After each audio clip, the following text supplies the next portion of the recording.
Honorable Évariste Bochab, bonjour. Bonjour. Merci de nous accorder cette interview chez vous. Honorable, rapidement, comment fait-on pour devenir un homme comme vous? Depuis vos débuts, notamment aux côtés de l'ancien sénateur Mabi Moulumba comme secrétaire particulier, jusqu'aujourd'hui vous êtes l'un des principaux acteurs de la scène politique congolaise. Que fait-on pour atteindre de tels résultats honorables? Ce parcours est dû simplement à beaucoup d'abnégation, beaucoup de patience, la détermination et la volonté qu'on peut aller de l'avant. Mais c'est tout ce que je peux vous dire comme secret. Mais aussi, lorsqu'on est déterminé de servir l'État, il faut avoir beaucoup de patience. Brûler les étapes ne paye pas. Parce que les étapes que vous brûlez vous rattrapent. Et donc, je suis un homme particulièrement patient, mais déterminé dans ce que je fais comme travail. Lorsqu'on me confie une charge, je préfère l'assumer jusqu'au bout et de la meilleure manière possible. Telle est ma façon de travailler. Honorable, vous avez été directeur de cabinet de l'ancien président Joseph Kabila. Vous avez ensuite été secrétaire général du PPRD, que vous avez marqué de votre empreinte. Vous avez encore été président de l'Assemblée nationale. Ensuite, on vous a vu au gouvernement comme vice-premier ministre chargé de l'Intérieur. Honorable, que peut-on retenir aujourd'hui de tous vos passages? Quel serait réellement votre bilan selon vous? Mes réalisations, non. On ne peut pas parler des réalisations, mais plutôt le travail, qu'il s'agisse du travail fait au cabinet du président de la République, qu'il s'agisse du travail abattu au niveau de l'Assemblée nationale ou du gouvernement, c'est un travail collectif. Chacun y apporte bien sûr sa pierre, mais je ne peux pas aujourd'hui, moi-même, me pavaner pour dire telles sont mes réalisations. Non, c'est un travail collectif, au service de l'État, on ne travaille pas seul. Même l'huissier qui va apporter les courriers, et même la secrétaire qui saisit les courriers, et tout cela aussi participe à ce travail. Et donc, je ne peux pas aujourd'hui dire, ce serait trop de prétention, que de dire que moi j'ai fait ceci, moi j'ai réalisé cela. Non, c'est un travail collectif au service de la nation. Au service de la nation, comme vous le dites, aujourd'hui, vous briguez le poste du premier vice-président du Sénat dans une élection qui se tient le 27 juillet prochain.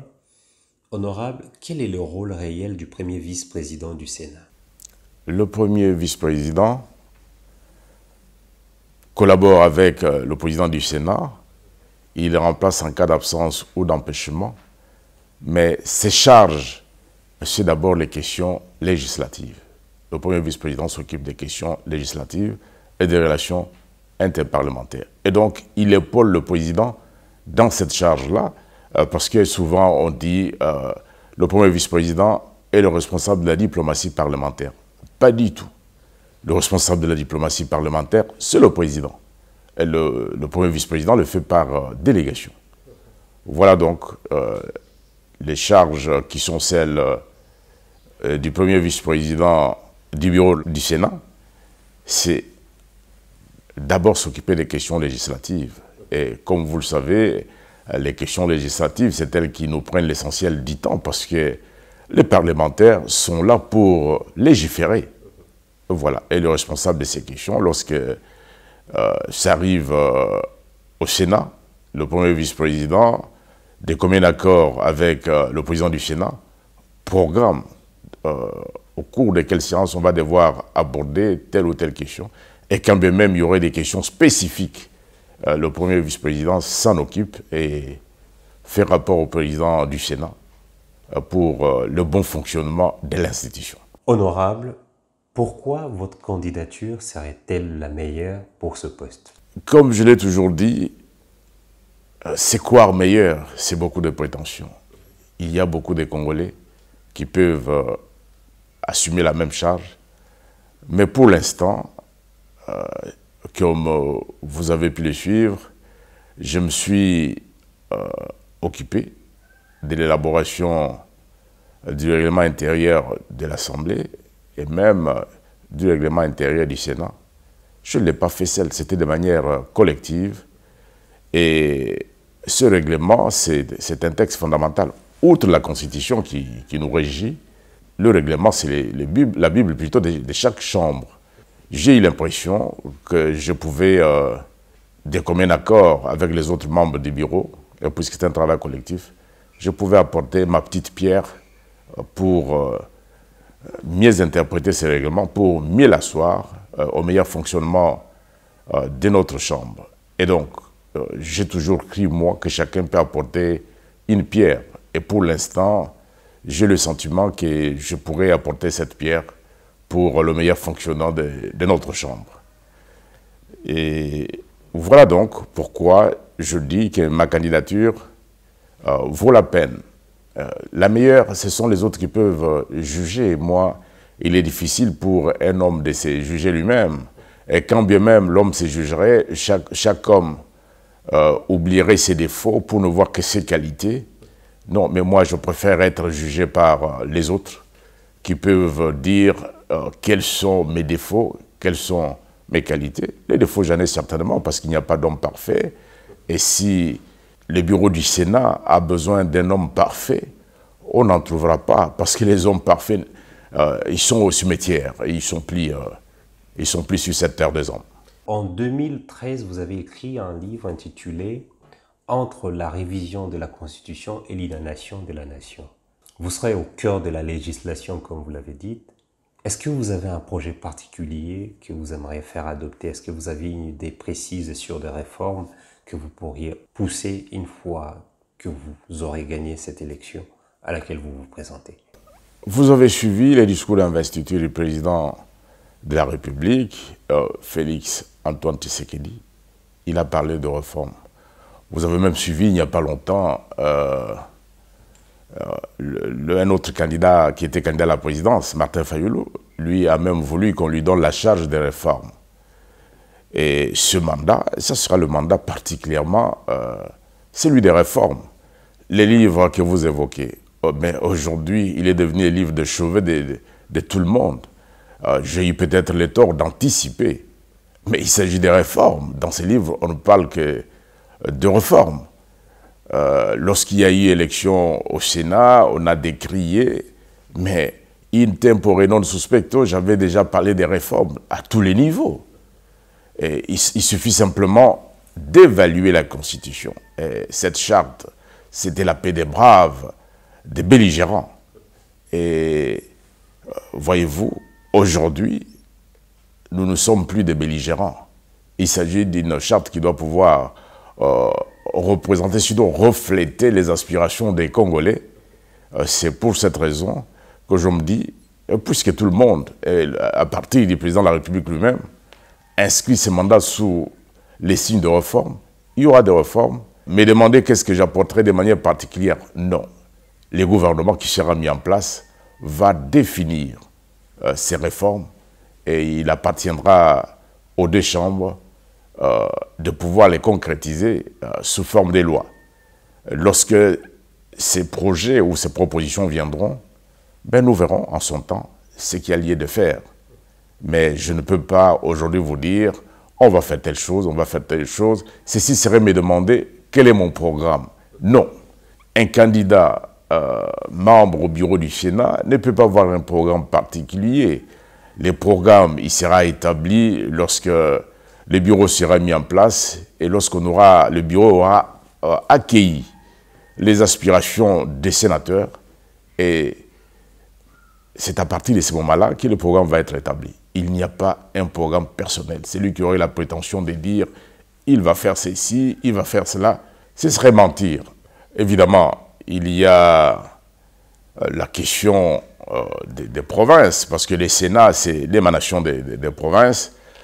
Et nous avons constaté dans la plupart, sinon dans la quasi-totalité des provinces, que le niveau de développement n'est pas celui attendu. Il va falloir, avec la mise en place de la caisse des péréquations, nous préoccuper, donc l'ensemble des sénateurs, il va falloir nous préoccuper de la rétrocession et pour voir qu'il y ait beaucoup de justice et beaucoup d'équilibre pour qu'il y ait un développement à la base. Et donc, nous allons nous intéresser aux questions qui concernent les provinces. Et d'ailleurs, comme je l'ai dit à mes amis avant-hier, la Constitution dit, s'agissant de la loi des finances, donc l'élaboration du budget de l'État, la question doit prioritairement être examinée à l'Assemblée nationale. Et ce qui est tout à fait normal parce qu'il s'agit de ponctions sur les richesses de chaque citoyen. Et il est tout à fait normal que les représentants à ce niveau-là puissent donner leur consentement.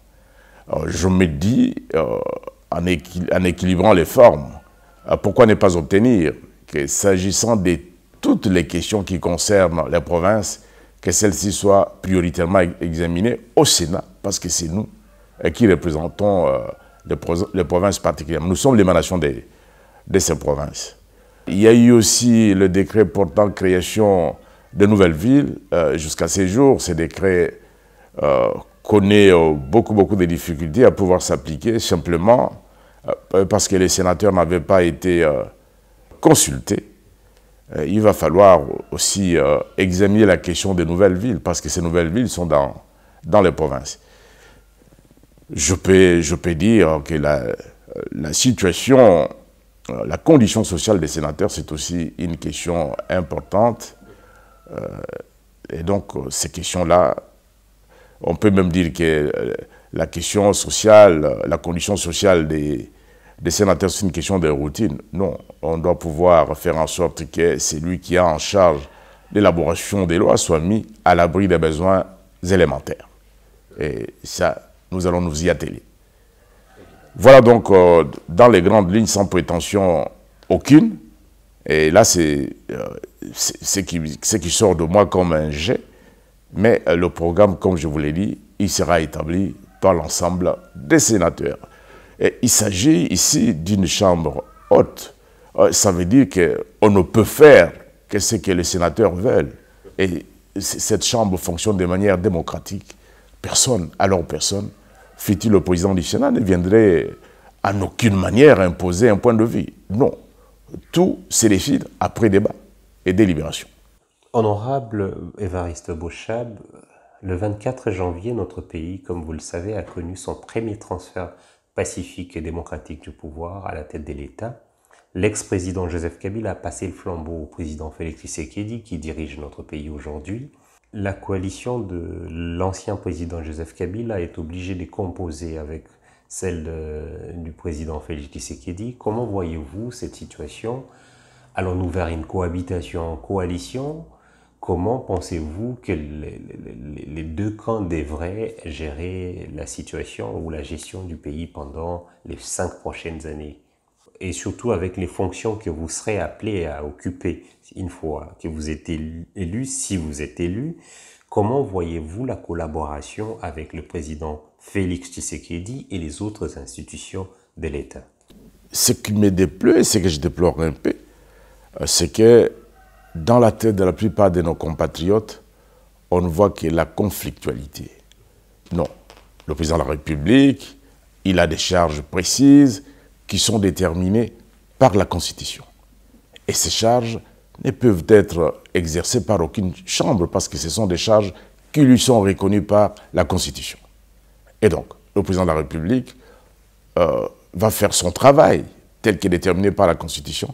Les deux chambres, elles vont pouvoir travailler dans la collaboration parce que si vous lisez parfaitement la Constitution de notre pays, c'est la collaboration institutionnelle qui est établie. Et on ne voit pas pourquoi cette collaboration ne fonctionnerait pas. Nous avons, vous l'avez vous-même évoqué, à l'issue des élections législatives, une majorité s'est dégagée. Et au niveau politique, il a été convenu une coalition. Et d'ailleurs, ceux qui ne comprennent pas bien l'histoire de notre pays, ce sont ceux-là qui pourraient s'attaquer à la coalition. Prenez, depuis 1960, nous sommes devenus indépendants. Jusqu'à ce jour, la volonté de participer au gouvernement, la volonté de tous les Congolais, a fait que nous n'avons connu que des gouvernements de coalition. Et quand bien même une tendance gagnerait les élections, il faut associer les autres. Pourquoi? Nous sommes un jeune pays, il ne faut pas créer des clivages, il faut pas faire des cloisonnements. Nous sommes un jeune pays, chacun a la volonté d'apporter le meilleur de lui-même pour que l'État avance, pour que le peuple puisse trouver son compte, pour pouvoir ensemble créer le bonheur collectif.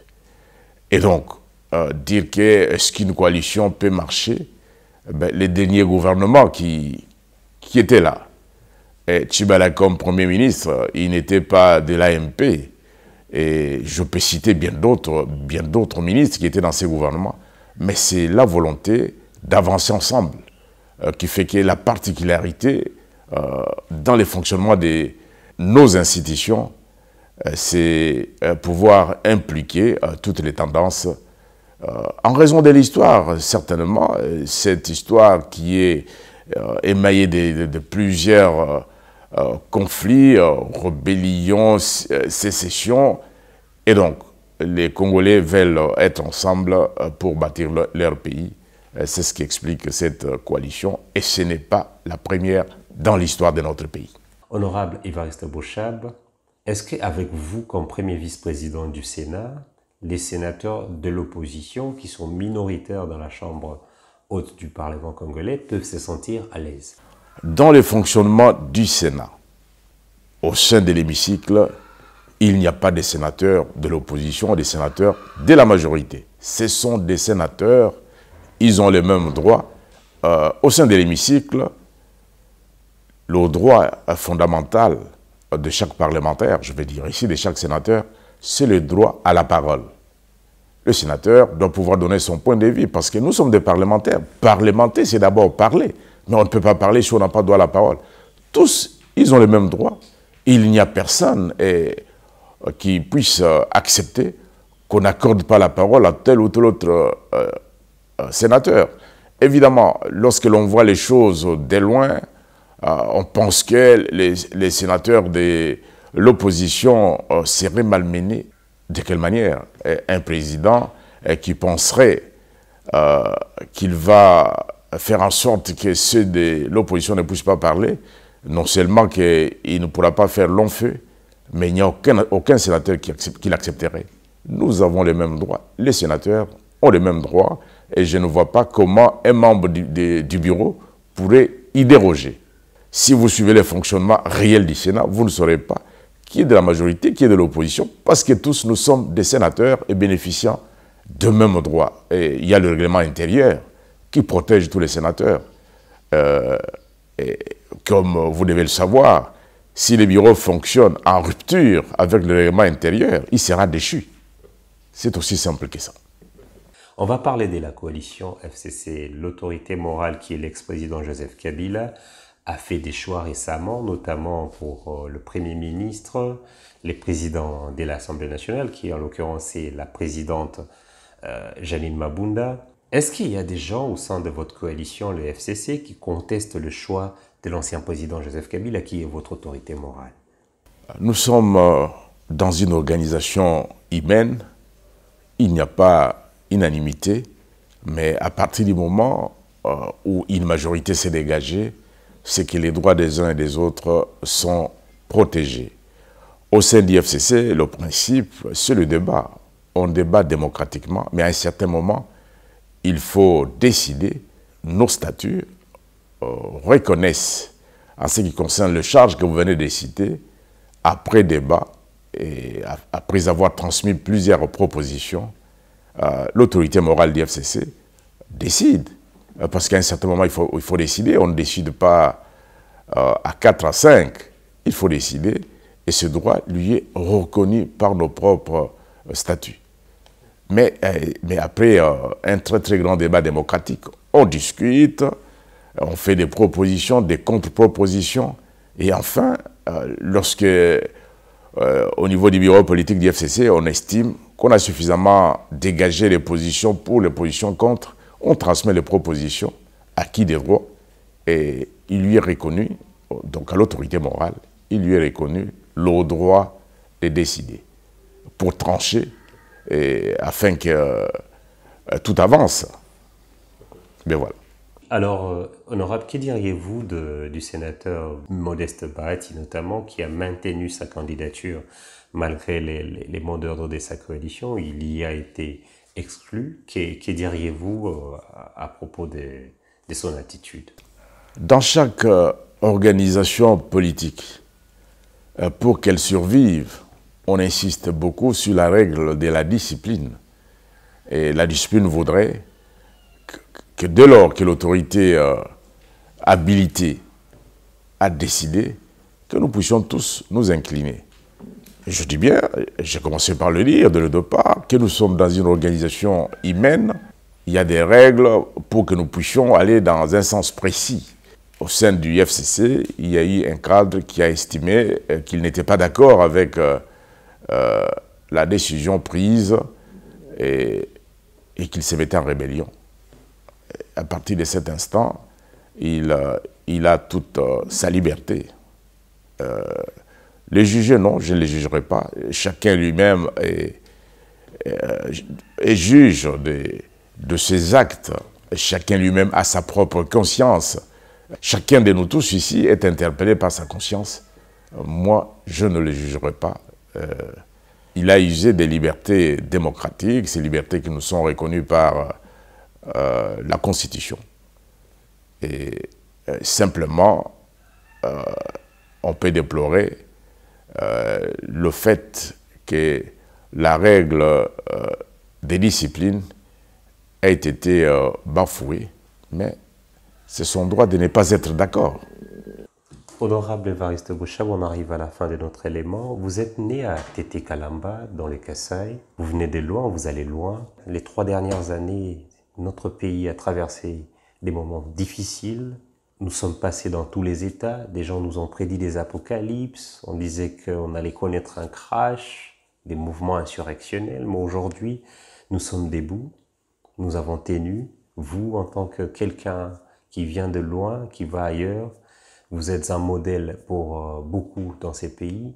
Vous êtes un modèle de réussite, honorable. Que diriez-vous aux Congolais aujourd'hui qui vous regardent? La chance dans notre pays, c'est qu'il n'y a pas de caste. Il n'y a pas de cloison telle que il faut être de telle ou telle origine pour arriver à tel ou tel autre poste. Moi, je viens d'une famille très modeste. Je suis né dans un petit village. J'ai fait mes études chez les missionnaires avant d'aller à l'université. Mais j'ai toujours beaucoup travaillé. Partout où je me trouve, je demanderai à mes compatriotes de prendre très au sérieux leurs charges, où qu'ils soient. Le travail finit par récompenser, il finit par payer. Je n'ai pas autre chose.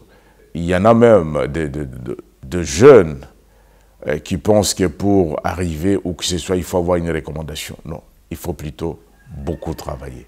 Je crois que c'est la plus grande valeur, et surtout dans un pays jeune comme le nôtre, le travail. Il faut travailler, toujours travailler et encore travailler.